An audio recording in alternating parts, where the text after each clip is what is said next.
Well, hello and welcome to today's video.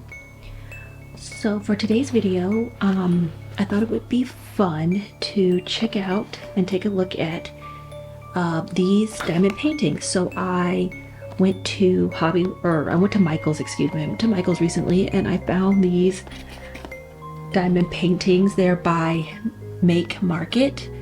I know we're still in August, but Halloween is right around the corner, so I thought it would be fun to unbox these, check the contents out, and then I want to do a little bit of diamond painting. I might even I want to kit this up, and then I'm going to do this second, and then while I'm kind of going through all of the different materials, I want to do like a scary story. So I want to share a scary story while I kit this up. So it's gonna be all Halloween, this video. So I hope you enjoy.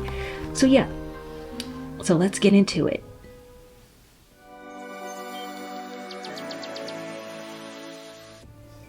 Okay, so like I said, I purchased these two. This one is pumpkins. This is glow in the dark. Let's see.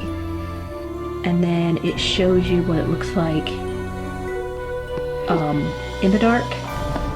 It also shows you back here what it looks like in the dark as well. So this is the diamond and design area, and then this is the glow in the dark area. And then for this one, this is a scary house. So it's not as vibrant or brilliant as the pumpkins. So this is the diamond painting and design area, and this is the glow in the dark area. It's a lot darker, but that's okay. They actually have 5 of these designs, if I can remember. But I liked these the best. So I'm gonna open this like so.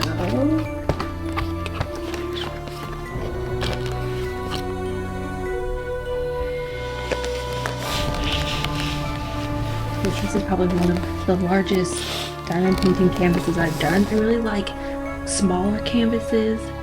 I like coasters, smaller, like I said, like smaller canvases. So this is going to be quite a fun experience. Okay. So let's undo this together.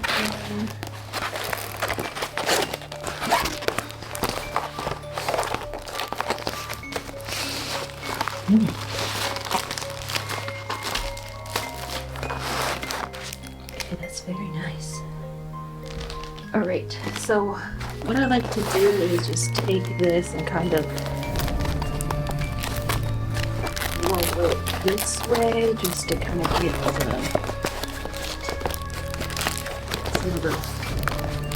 it's a lot better. Okay, so here's our canvas. It's really nice. I love how the yellows are really bright and the oranges are really bright. Looks really nice. Now here are our a Make It Market Diamond Kit instruction sheet. We have our tools.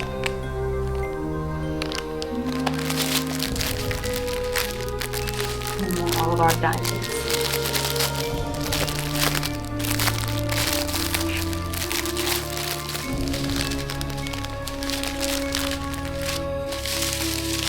This is number 1 to 20. Okay, so pretty much this is like the standard tools that you get in a diamond painting kit. So yep, I like it because they're gray. And most of my kits, they're like light green or like a bright green, but these are gray. You get some more bags. So kit up this diamond painting, and I'm going to use these I love these. This container and these containers. Whereas I used this in my last diamond painting kit, and I loved it because I literally just pop this open like so, and then pour out the diamonds, and then I'm good to go. So, oh, there's Millie. So anyway, we're gonna kit up this diamond painting, and while I'm kitting up this diamond painting, we're gonna listen to a scary story. So I hope you enjoy the scary story. It's story time.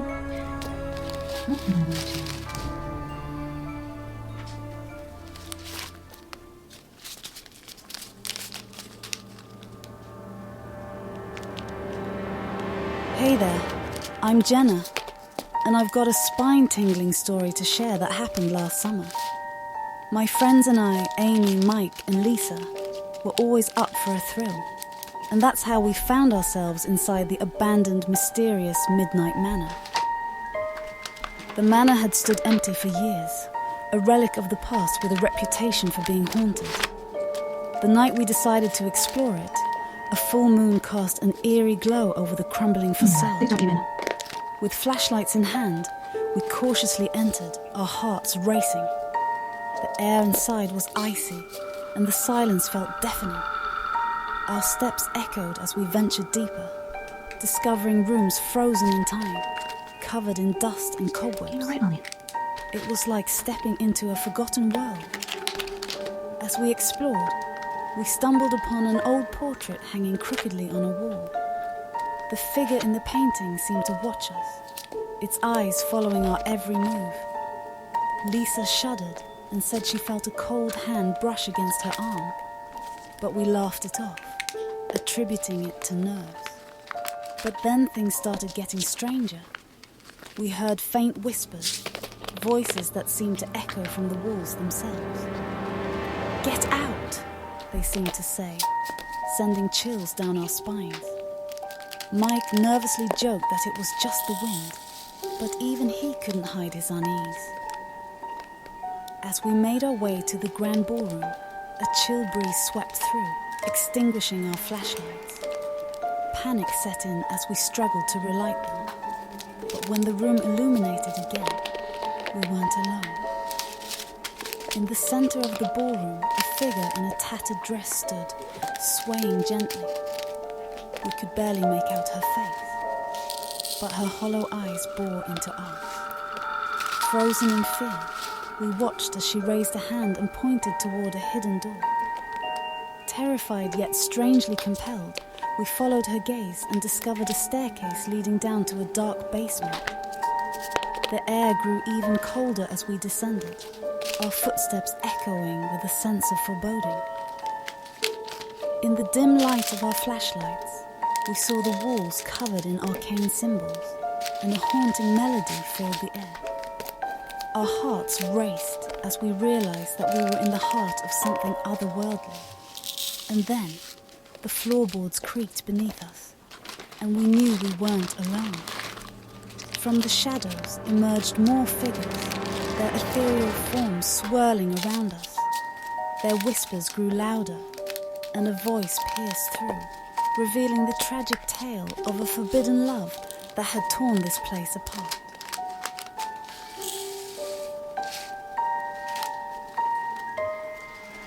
We felt a mixture of sadness and fear as the spirits conveyed their anguish.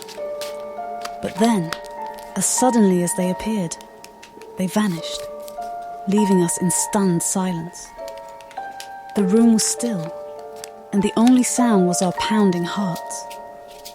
We scrambled back up the stairs and burst out of the manor, gasping for breath.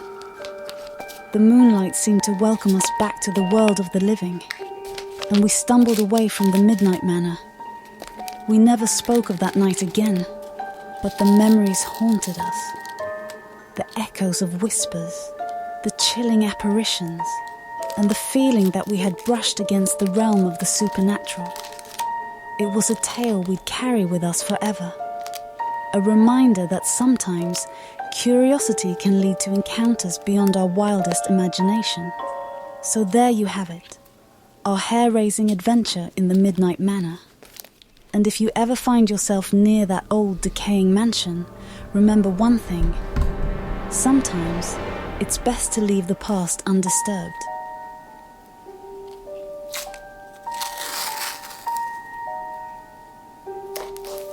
Buckle up, because I'm about to take you on a mind-bending journey that happened to me just last week. You won't believe it, but it's a story that'll make your heart race and your mind spin. It all began on an ordinary evening. I was at home, lost in my own world, when my phone rang. I picked it up, and a voice, my voice, spoke on the other end. I was taken aback, thinking it was some kind of prank. "Sarah, listen carefully," the voice said urgently. "I know this sounds crazy, but I am you, your future self. There's no time to explain. A killer is coming for you, and you need to run. Trust me." I felt a chill creep down my spine, my heart pounding like a drum. I looked around my dimly lit apartment, a mix of fear and confusion swirling within me. "Who is this? This isn't funny," I stammered. "Sarah, please, you have to believe me. I don't have much time. Grab your bag, your keys, and run out the back door. Go to the alley behind your building. I've left something there to help you," the voice insisted. I was torn between disbelief and a gut feeling that this was real. Without thinking, I grabbed my bag and keys and rushed to the back door. My hands were shaking as I stepped into the alley. There, hidden beneath a pile of trash, was a small box. I opened it to find a burner phone, a disguise, and a wad of cash. I couldn't wrap my head around what was happening, but I knew I had to act fast. The voice on the phone had an urgency that was contagious. "Go to the bus stop on Elm Street," the voice directed. "There's a bus leaving in 15 minutes. Get on it and don't look back." I followed the instructions, my heart racing with each step. I boarded the bus, my mind racing with questions and a strange mix of fear and exhilaration. As the bus pulled away, I couldn't help but steal glances out the window, wondering if I was being followed. Hours passed, and the bus journeyed through unfamiliar towns and landscapes. The voice on the phone guided me with precise directions, leading me away from danger. It was surreal, like a scene from a movie, except I was the main character. Eventually, the voice instructed me to get off at a remote station. I stood alone on a desolate road, a sense of vulnerability washing over me. And then, just as suddenly as the voice had entered my life, it was gone. The burner phone went silent.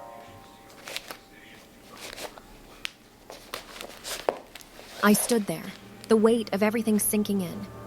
Had it all been a hoax? Was I just a pawn in some elaborate game? Doubt crept in, and I felt a mixture of anger and betrayal. But then, from the shadows emerged a figure, a woman who looked exactly like me, but older, with a determined expression. It was as if I was looking into a mirror, but one that reflected a future I hadn't yet lived. "Sarah," she said, her voice gentle yet urgent. "I know you have so many questions, but there's no time. The killer is real, and he's been hunting you. I've been trying to change the past, to save you." Tears welled up in my eyes as I realized the gravity of the situation. My future self had risked everything to protect me. She handed me a small envelope. "Inside this envelope is everything you need to expose him and bring him to justice. You have to finish what I started." With that, she disappeared into the night, leaving me standing there, holding a future that was both uncertain and full of purpose. And so, dear listener, that's how my ordinary life took a mind-bending twist. I'm standing here now, holding the envelope in my hands, ready to step into a world I never thought I'd be a part of.